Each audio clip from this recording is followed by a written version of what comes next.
University experience is important for Americans. I don't actually consider my novel a campus novel. It gets labeled various different things. It begins as people leave college. It's a novel really about the first year outside of college when you're facing lots of important decisions. But I think from talking to French people in Paris this week, I've finally decided why it's so different. It's that in America, when you go to college, you leave your family, you leave your home, and you go to a university where everyone is living together for the next 4 years, in a sense apart from the rest of the world. So everyone you see every day is another student. You get your first taste of freedom. The rules that you had at home you don't have to live by anymore. So it's not like in Paris maybe you're going to the Sorbonne, but you're living still at home, and you keep coming back and seeing your family. You have to stay the same person that you always were within your family unit. But with the American system, you're off, away. It's in a sense like a trip. So it becomes a very vibrant experience that people remember and tend to write about in various ways. It's really writing about youth though, and the first moments of exploration of yourself, more than it is about the studies and the teaching and the education part of it.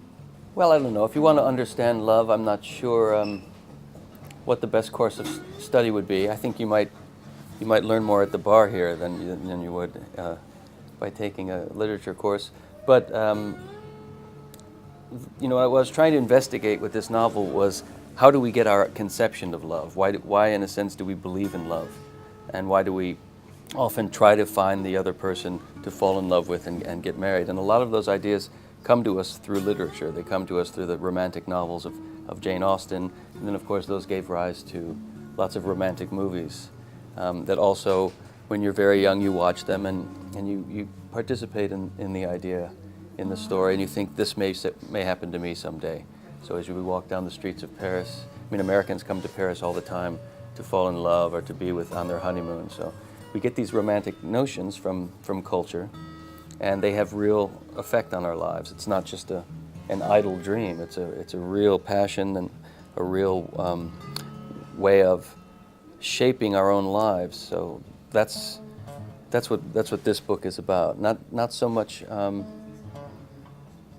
how to understand love, but to understand the origins of love and why we feel the way we do in the midst of a romance. People say marriage is a terrible institution, but it's the best one we have. So that seems to make sense. A lot of people are helped to organize their lives through marriage, to have someone to share things with, to take care of each other. I think marriage has a lot to do with children, actually. People think of it as, if you think of it merely as a romantic partnership, I think it's maybe more difficult to sustain it. But in the idea of a family and what is created out of that love and that union, that has a more lasting and significant effect, I think. I was interested in writing about manic depression, and now they call it bipolar disorder, but this book happens in the 80s, so manic depression is the term. I was interested in it because it's the only mental illness that has a benefit. If you're schizophrenic, if you're depressed, pretty much all that's happening to your mind is something bad. But in a manic state, when you're experiencing mania, people love that feeling. They have a lot of energy. They can stay up for days. Sometimes they can produce a lot of work. Even works of artistic genius can come out of that period. Other things happen. You actually become very hypersexual and charming. So it's like a wonderful party inside your head for days. It of course comes to an end in a very big crash, and then you're depressed and you feel awful. But in a sense, to cure manic depression means that you have to deprive yourself of your best self. The person that you like the best is part of your illness. So it's almost like being a drug addict, a natural drug addict, where you have to cure yourself of an addiction to something that's pleasurable. It just seems like such a tragic situation, and that's the situation that Leonard is in, having to be medicated and having to feel less intelligent, less charming, You know, he gains a lot of weight on the medication, so the difficulty of the cure appealed to me as a tragic story, and also how it is to be in love with someone like that. So Madeline is in love with a man who sometimes is a wonderful, wonderful man, and sometimes a terrible, terrible, childish person. And you know, what is that like for a woman when she gets caught in that kind of cycle? Hoping that she can cure him, hoping that he will get better, hoping that her love will cure him.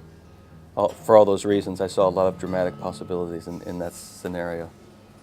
I think reading is very dangerous. You know, you start reading, it's not just an idle pastime. It can really shape your ideas about life. I read certain books that made me want to be a writer, so you know, it had a big result in my life, and I think that is always the case. And Roland Barthes, I think, is, you know, very useful writer to read. And that was a book that I loved in college, and it's an interesting book because basically Roland Barthes wrote that book to anatomize, take apart all the different aspects of love, and look at all the different things that you feel when you're in love, and to show often the antecedents of these feelings in literature. So he's trying to show that everything we feel when we fall in love has a precedent in Goethe or some other writer. You should, when you read his book, start to be very intellectual about love, and maybe not to suffer the pangs of love. But the book is written in such a charming way and in such a romantic way, because Barthes confesses bits of his life, that he's waiting by the telephone for his lover to ring and what it's like. So the mood of the book is very romantic, and as you read it, even though you're trying to be very cold and intellectual, you feel very, very emotional, actually, in reading the book. And I think it has that double effect on most readers and makes it quite an interesting piece of work. I set the book in the 80s for two reasons, really. The first is that it does deal with a lot of French literary theory, Roland Barthes, Derrida, and the 80s and late 70s and 80s was the time when that was first coming to the United States, and everyone was talking about it. All the students were reading it. It was at its height then. If I were to write the book now, it would be just a little bit curious that a 21-year-old was reading Roland Barthes. People still read Roland Barthes. They still read Derrida. Yeah, because they're not all reading it. We were all reading it then. And it was in every class that you took. My students now are not reading that material at all. Only the older graduate students and the professors, but not young undergraduates. I don't know if undergraduate means anything here, but you know, the baccalaureate side, yeah. So that wouldn't have made sense. Also, since I went to college in the 80s, I know what it was like, and I can be accurate about the music that was being played, the way people dressed, the way people talked. So those are the two reasons, but essentially nothing has changed since the 80s in terms of love. I mean, my students' age read this book and relate to it because the problems they have at that time of life haven't changed at all, especially the romantic and intellectual concerns that the book deals with. So the only thing that's different is email and Facebook, but the eternal verities of the heart are the same. This is a book where people have mistaken ideas of love. So Madeline is in love with Leonard. It's questionable whether he's the best choice. And Mitchell is in love with Madeline, but it's also questionable whether she's the right one for him. You know, both of these people bring these illusions of love to the beginning of the story. Now, Mitchell's difficulty in love, the fact that it's unrequited, makes him very unhappy. And when he comes to Paris, as he begins his trip, he has some more difficulties with women. And a young man in that situation, beleaguered by desire, often wants to get rid of his body, get rid of the physical, and that quickly leads to spiritual exploration. So a lot of Mitchell's religious exploration and his interest in religion does come from a certain amount of frustration in his actual sexual life and physical life, and that's not the only thing that sends him there. He also goes there because he's serious about trying to figure out how to live a good life and what does it mean and does God exist and all the questions that young people ask themselves.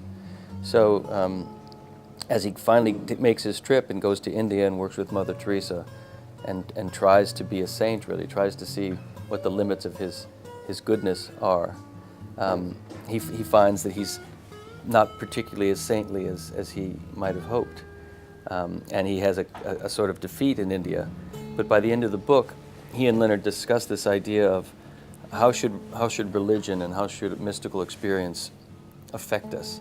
And Mitchell says that the only validity of a religious experience is if it changes your life and changes the way you behave. Both Leonard and Mitchell commit an act of self-sacrifice at the end of the book. They release things that they love.